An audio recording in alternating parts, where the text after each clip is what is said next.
नमस्कार साथियों। सीबीआई ने प्रिंसिपल संदीप और आरोपी संजय से ऐसे ऐसे सवाल पूछे हैं जो सोशल मीडिया पर तेजी से वायरल हो रहे हैं।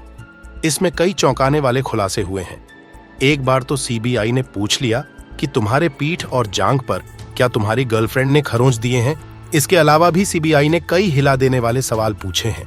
इसमें कोलकाता के रेड लाइट एरिया के भी सवाल जुड़े हुए हैं। पूछताछ की पूरी वीडियोग्राफी भी की गई है। आइए जानते हैं कि सीबीआई ने संजय रॉय से क्या क्या पूछा। लेकिन आगे बढ़ने से पहले आप सभी के लाइक और कमेंट के लिए शुक्रिया। इस वीडियो के लिए एम करते हैं 1000 लाइक्स।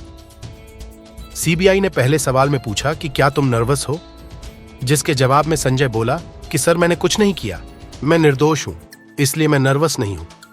जिसके बाद सीबीआई ने वारदात वाली जगह की तस्वीर निकाली और दिखाकर पूछा कि क्या आप इस जगह को जानते हैं। संजय बोला मुझे समझ नहीं आ रहा है। सीबीआई का दूसरा सवाल इसी जगह पर जघन्य कांड हुआ है और आप यहां मरीजों की देखभाल करते हैं, उसके बाद भी इस जगह को क्यों नहीं पहचानते। संजय का जवाब ये जगह परिचित लगता है लेकिन मुझे कुछ समझ नहीं आ रहा है। फिर सीबीआई अधिकारी ने एक दूसरी तस्वीर दिखाई जहां गलियारे के सीसीटीवी फुटेज में संजय की तस्वीर कैद हुई थी। उसे दिखाकर सीबीआई ने पूछा क्या आप इस व्यक्ति को पहचान सकते हैं। संजय का जवाब हाँ, अली अस्पताल के अंदर 4 मंजिल का गलियारा है, तस्वीर में मैं ही हूं। फिर सीबीआई ने पूछा वारदात के समय आप वहां क्या करने गए थे। संजय का जवाब बस ऐसे ही गया था, लेकिन मैंने कुछ नहीं किया। सीबीआई ने तुरंत पूछा आपने क्या नहीं किया। संजय का जवाब मैंने किसी को नहीं मारा। सीबीआई का अगला सवाल तो आप सेमिनार रूम में क्यों गए। संजय का जवाब मैं गया था, लेकिन मैं सेमिनार हॉल में अंदर नहीं घुसा।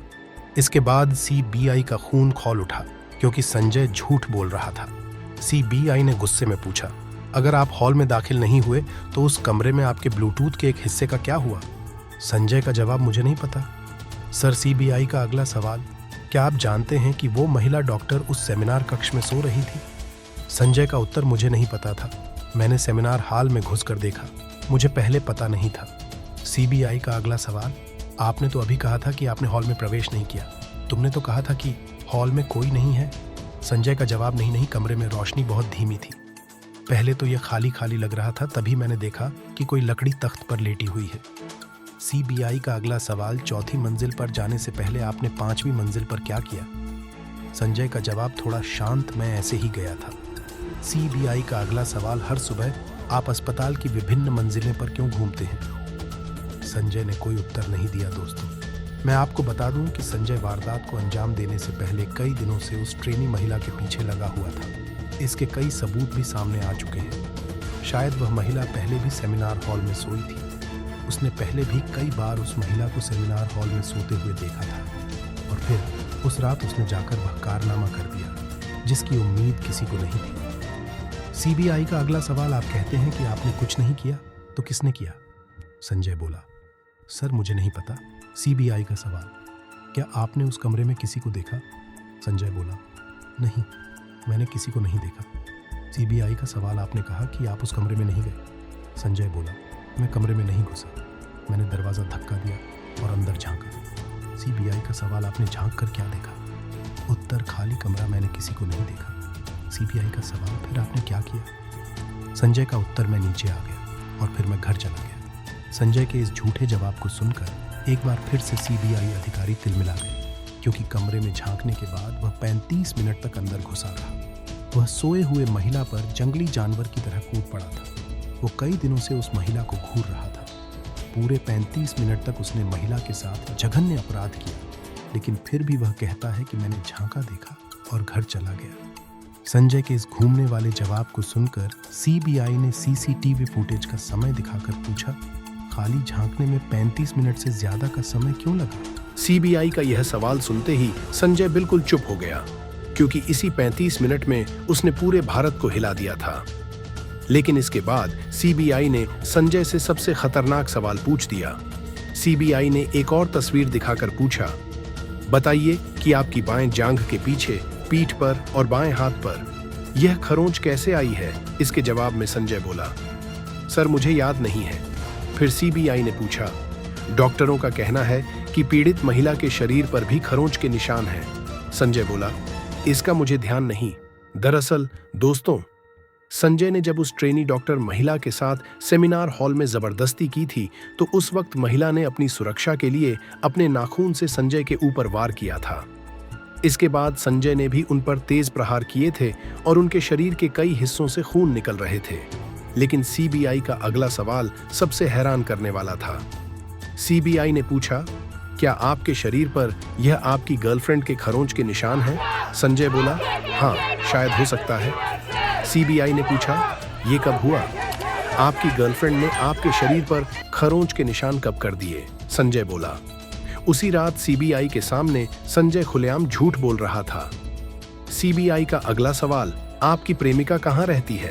संजय बोला, चेतला में। दोस्तों, आपको बता दें कि कोलकाता में सोनागाछी के अलावा चेतला के अंदर भी एक रेड लाइट एरिया है जहां लोग सेक्स वर्कर से मिलने के लिए जाते हैं। कुछ रिपोर्ट्स के अनुसार संजय भी वहां गया था, लेकिन अंदर नहीं गया। माना जाता है कि अगर संजय उस दिन वहां अंदर जाकर अपनी भूख मिटा लेता तो उसकी सेक्सुअल एनर्जी शांत हो जाती और फिर शायद लेडी ट्रेनिंग डॉक्टर की जान बच जाती। लेकिन दुर्भाग्य से ऐसा नहीं हो सका। सीबीआई का अगला सवाल माना कि आपकी गर्लफ्रेंड चेतला में रहती है, लेकिन आप उस रात उनसे मिलने नहीं गए थे? संजय बोला, नाना, मैं गया था सर, मेरा दोस्त भी मेरे साथ था। सीबीआई का अगला सवाल, आपके मित्र ने हमें बताया कि आप चेतला में अंदर नहीं घुसे, तुम बाहर खड़े थे। आपका दोस्त रेड लाइट एरिया में अंदर गया था। संजय बोला, मैं भी अंदर गया था सर, मेरा दोस्त सौरव गलत कह रहा है। आपको बता दे कि जहां संजय से पूछताछ हो रही थी वहां से थोड़ी दूरी पर दिख रही एक जगह पर संजय का दोस्त। सिविक वॉलंटियर्स ने पूछताछ में दावा किया कि चेतला के कोटे से निकलने के बाद उस रात संजय रॉय का मूड बहुत खराब था। संजय रॉय सेक्स वर्कर के पास नहीं गया था, वह बाहर खड़ा था। उसका साथ ही सिविक वॉलेट अचानक बाहर आने के बाद संजय रॉय ने उससे कहा कि आरजी कर अस्पताल जाएंगे, यानी कि चेतला के कोठे में उसकी हबसब पूरी नहीं हुई थी और इसे पूरी करने के लिए वह अस्पताल जाना चाहता था। जब संजय को उसके साथ ही सिविक वॉलेट नहीं, किसी खूंखार जानवर की तरह अस्पताल में घुस गया। सीबीआई का अगला सवाल, आपकी गर्लफ्रेंड भी कहती है कि आप नहीं गए। इसके अलावा आप उस वक्त किसी दूसरी गर्लफ्रेंड से अस्पताल में आप कितने समय तक रुके? संजय का जवाब, मैं दोपहर को बाहर आ गया था। सीबीआई का अगला सवाल, क्या आप उसके बाद दोबारा गए? संजय थोड़ी देर चुप रहा। अगला सवाल, आप क्या सोचते हैं? कहिए, क्या आप दोबारा अस्पताल गए थे? जवाब, हाँ, मैं गया था। सीबीआई ने पूछा, दोबारा आप कब गए? संजय बोला कि अस्पताल में दोबारा शाम को गया था। सीबीआई ने पूछा, ठीक बताओ, आप शाम को कब गए थे? संजय का जवाब, मरीजों की देखभाल करना मेरा काम है, तो इसलिए मुझे कई बार अस्पताल जाना पड़ता है, सभी टाइम ठीक से याद नहीं आ रहा। इसके अलावा भी सीबीआई ने संजय से कई बड़े सवाल किए हैं जो धीरे धीरे बाहर आ रहे हैं। उसे लेकर हम आपके साथ नेक्स्ट वीडियो में हाजिर होंगे। सीबीआई आरोपी संजय रॉय से पॉलीग्राफ टेस्ट में और भी सवाल पूछ रही है। इस टेस्ट में 3 तरह के सवाल होते हैं, relevant, irrelevant and control questions.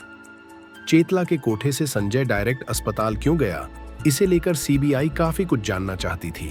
CBI के अधिकारी यही जानना चाहते हैं कि संजय रॉय आखिर क्यों अर्जी कर अस्पताल लौटा। क्या इसके पीछे किसी की साजिश थी? क्या उसने पहले से प्लानिंग बना रखी थी और वह अपने प्लानिंग को अंजाम देने के लिए आरजी कर अस्पताल लौटा था?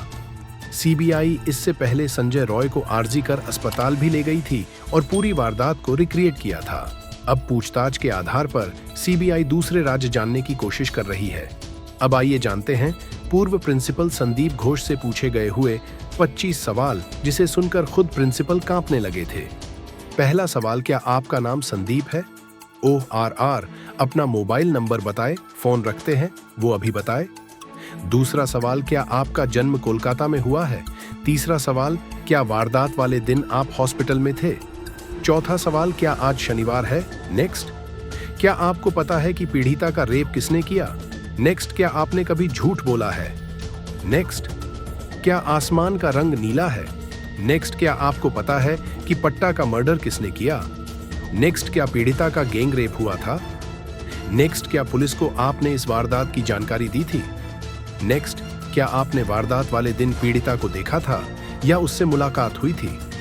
नेक्स्ट। क्या आपके और पीड़िता के बीच किसी तरह का विवाद था?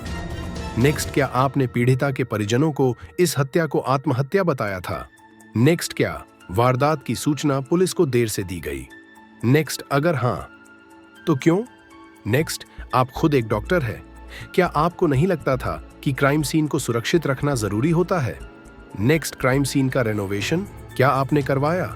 नेक्स्ट, क्यों करवाया? क्या किसी ने आपको ऐसा करने के लिए कहा था?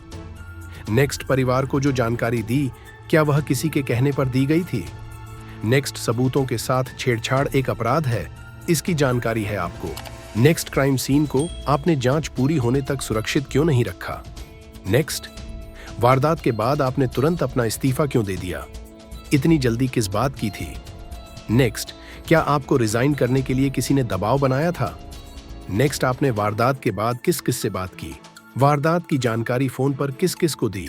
नेक्स्ट, क्या सजाई रॉय को जानते हो? नेक्स्ट, अगर हाँ तो कब से कितनी बार मिले? अगस्त को मिले थे। दोस्तों, कोलकाता केस में अभी कई चौंकाने वाले खुलासे सामने आ रहे हैं, जिसे लेकर हम जल्द ही आपके सामने हाजिर होंगे। सभी तरह के क्राइम अपडेट्स के लिए आप हमारे चैनल को सब्सक्राइब जरूर कर लें। इस वीडियो में फिलहाल इतना ही। आप देख रहे थे real crime information news channel. कल फिर मिलेंगे। धन्यवाद।